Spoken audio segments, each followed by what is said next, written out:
Bukan berarti Tuhan mengajarkan kejahatan atau sesuatu yang negatif, tetapi di dalam proses belajar yang negatif pun Tuhan ada di situ.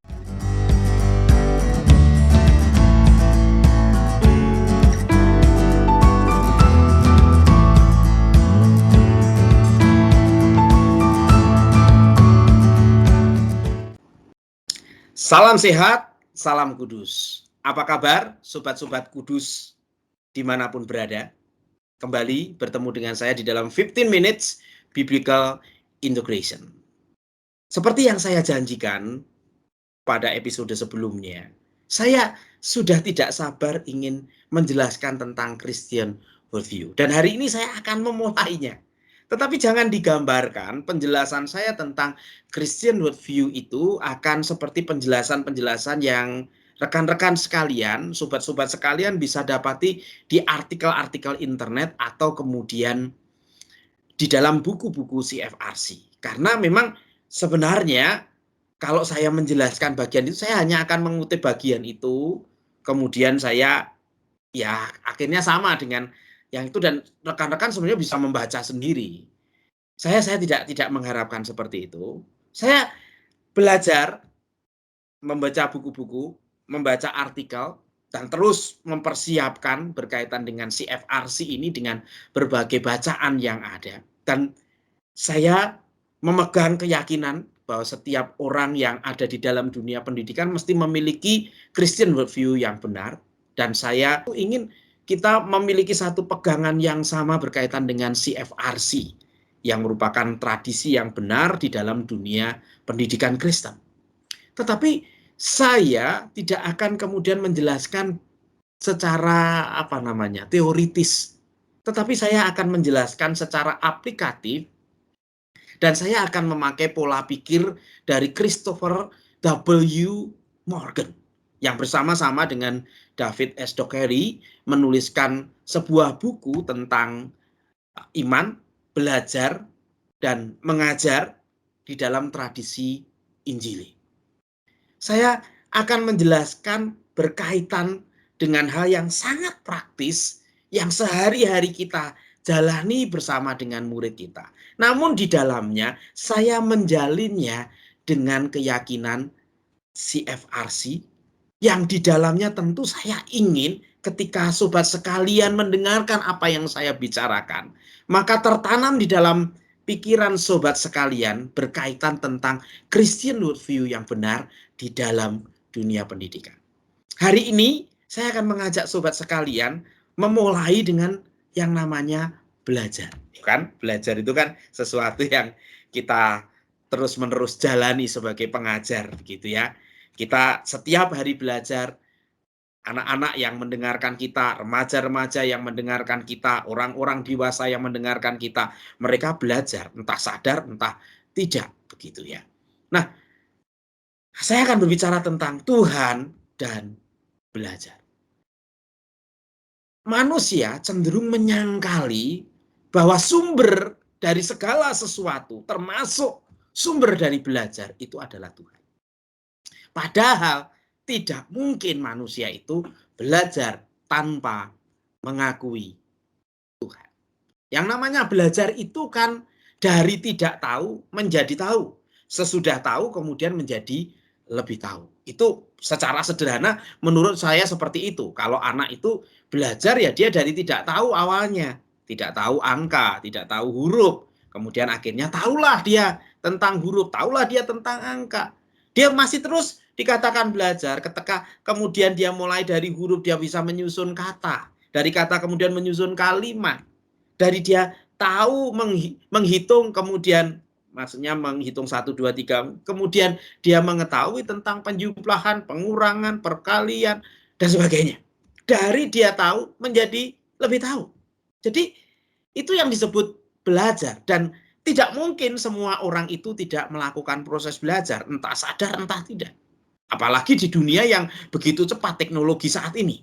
Tiap hari orang belajar, dia beli katakanlah gadget, Kemudian dia dari tidak tahu membukanya, dia tahu membukanya. Kemudian setelah itu dia melakukan try and error gitu ya, belajar yang paling gampang begitu. Ya kalau nanti tidak bisa ya bawa ke tukang servisnya atau tanya anaknya yang generasi lebih muda. Tapi itu dilakukan kok. Nah di dalam semuanya itu kadang-kadang orang memang menyangkali kehadiran Tuhan. Padahal tidak mungkin.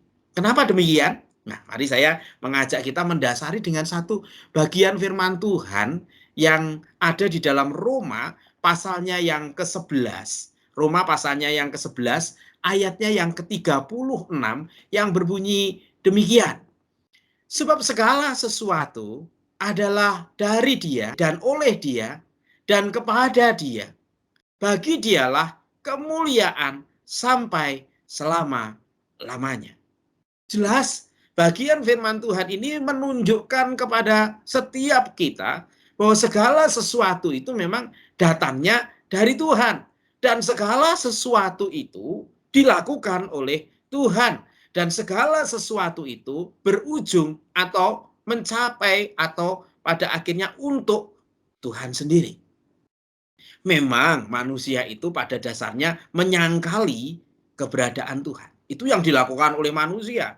Orang-orang Epikurus itu mengatakan, bahkan terang-terangan mengatakan bahwa segala sesuatu itu tidak pernah diciptakan oleh Tuhan. Tapi sebenarnya apa yang dikatakan oleh orang-orang Epikurus ini juga menyangkali pernyataannya sendiri. Kalau kemudian dia tahu konsep Tuhan, itu dari mana? Dari mana? Ya tentu karena itu sesuatu yang dia sangkali tetapi ada di dalam pikirannya. Makin dia menyangkal sebenarnya makin dia harus mengakui ada Tuhan. Dan kalau manusia itu jujur ya, dari dia tidak tahu menjadi tahu, maka sebenarnya ada yang memberitahu dia. Ada yang mengatur sedemikian rupa sampai kemudian ada dirinya, ada yang dipelajari, ada proses mempelajari, ada jatuh bangunnya mempelajari, ada yang menolong, ada tangan yang mengatur semuanya, sehingga akhirnya dia dari tidak berdaya menjadi berdaya. Dari tidak mampu menjadi mampu. Dari tidak tahu menjadi tahu. Dari tahu menjadi sangat.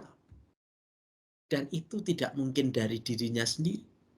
Dunia ini tidak juga mungkin dari tiba-tiba muncul. Itu akan sangat aneh. Kalau kita pikir, kalau kita pakai pikiran dunia ini, katakanlah teori Big Bang, bam, begitu. Kok nggak terjadi lagi? Kok nggak terjadi lagi? Misalkan begitu. Atau kemudian sederhana saja, seumur hidup tidak pernah dari benda yang mati itu muncul benda yang hidup. Atau kemudian kalau orang-orang mempercayai evolusi begini, lah kok berhenti evolusinya? Aneh kan ya? Jadi manusia hanya mengarang segala sesuatu untuk menyangkal Tuhan saja. Akan lebih mudah kalau kita berpikir demikian.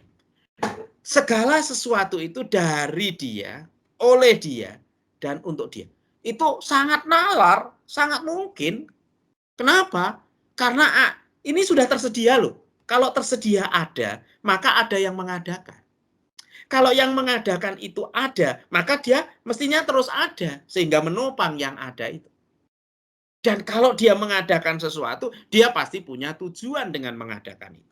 Lebih mudah ini, lebih mudah menerima apa yang dikatakan oleh Paulus di dalam Roma. Sebab segala sesuatu itu dari Dia, oleh Dia, dan untuk Dia. Bagi Dialah kemuliaan sampai selama-lamanya. Kenapa? Karena Dia kekal.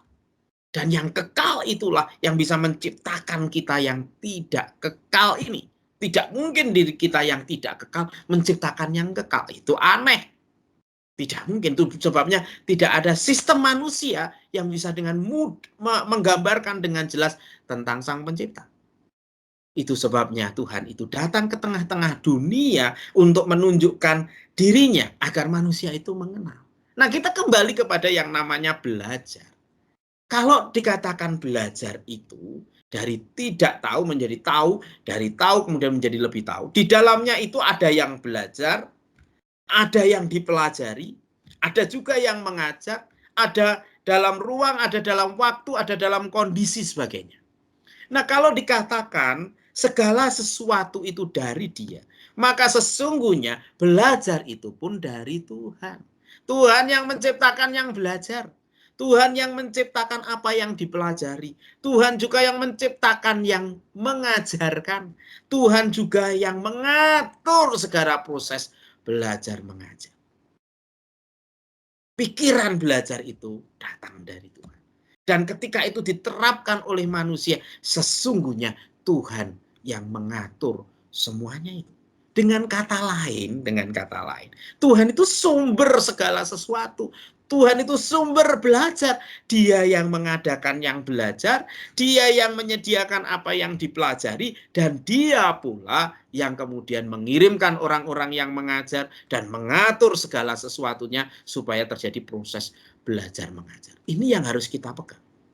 Integrasi Alkitabiah, kalau itu disebut sebagai belajar, maka di dalamnya semuanya itu sudah diatur oleh Tuhan. Tuhan yang mengatur siapa yang belajar, apa yang dipelajari, siapa yang mengajar, prosesnya bagaimana. Sebab segala sesuatu adalah dari Dia. Kalau dikatakan segala sesuatu oleh Dia, maka di dalam proses belajar itu pula Tuhan ada di situ. Tuhan yang berperan aktif walaupun Tuhan tidak terlihat. Salah kalau kita berpikir bahwa di dalam proses belajar kita sendiri dengan nalar kita sendiri bersama dengan guru kita sendiri dengan segala materi yang kita pelajari, kita sendiri dengan segala kondisi yang ada untuk belajar. Enggak bisa. Tuhan ada di situ. Tuhan hadir. Tuhan ada di setiap pembelajaran, entah orang mengakui, entah tidak. Entah yang dipelajari itu sesuatu yang positif atau yang negatif. Loh, kok bisa toh? Yang negatif Tuhan ada di situ. Ya, kalau Tuhan tidak mengatur, maka yang negatif itu akan merajalela. Dan bagaimana tatanan dunia ini akan bisa tetap berjalan ketika yang negatif, yang jahat itu merajalela. Jadi kalau kemudian orang belajar yang jahat, tetapi kemudian tidak melakukan semua yang jahat, kenapa demikian? Karena Tuhan izinkan dia belajar yang jahat, tetapi kontrol itu tetap ada dalam dia. Dia ada di situ.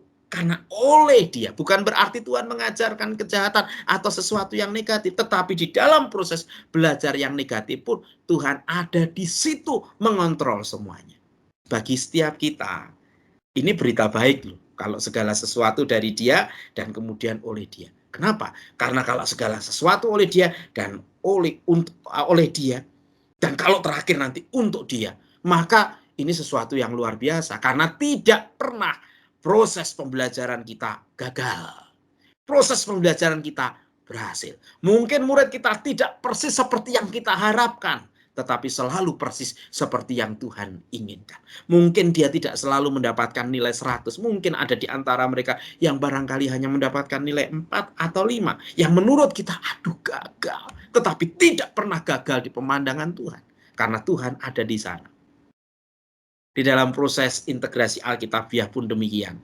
Kita tidak bisa menguasai dengan luar biasa sebanyak-banyaknya tentang firman Tuhan. Kita tidak bisa dengan jelas menerangi setiap bagian kebenaran yang ada di dunia ini dengan terang Alkitab karena keterbatasan kita. Tetapi tidak pernah integrasi Alkitabiah itu gagal. Kenapa? Karena yang mengerjakan bukan saya dan siswa saya. Yang mengerjakan bukan saya yang mengajar dan orang-orang yang saya ajar, tetapi ada Tuhan di dalamnya yang bekerja sedemikian rupa. Tuhan sadar betul kelemahan kita. Tuhan yang menciptakan kita, Tuhan yang menebus kita, Tuhan yang punya rencana yang besar atas hidup kita, akan membuat pasti berhasil. Setiap pembelajaran yang ada di dalam hidup kita, setiap proses belajar yang terjadi, baik pada siswa kita ataupun diri kita. Dan yang paling penting, segala sesuatu adalah untuk Dia. Bagi Dialah kemuliaan sampai selama-lamanya. Ini sungguh sesuatu yang luar biasa. Tuhan yang mengatur adanya belajar. Tuhan yang hadir dalam setiap pembelajaran. Dan Tuhan pula yang membuat semuanya berhasil. Karena segala sesuatu kembali kepada Dia. Jadi sobat-sobat sekalian, kalau kita memahami ini, menjadikan ini salah satu cara pandang kita. Bahwa tidak pernah belajar itu tanpa dikreasi oleh Tuhan. tidak pernah belajar itu tidak dihadiri oleh Tuhan. Tidak pernah belajar itu tidak berhasil karena semuanya untuk Tuhan. Maka kita akan menjalani yang namanya proses mendidik dengan luar biasa. Karena bukan kita sendiri, tapi Tuhan bersama-sama dengan kita. Kiranya Tuhan menolong kita di dalam setiap integrasi Alkitabiah. Kita tahu ada Tuhan yang mengatur, ada Tuhan yang hadir, dan ada Tuhan yang memastikan keberhasilan kita. Tuhan Yesus memberkati.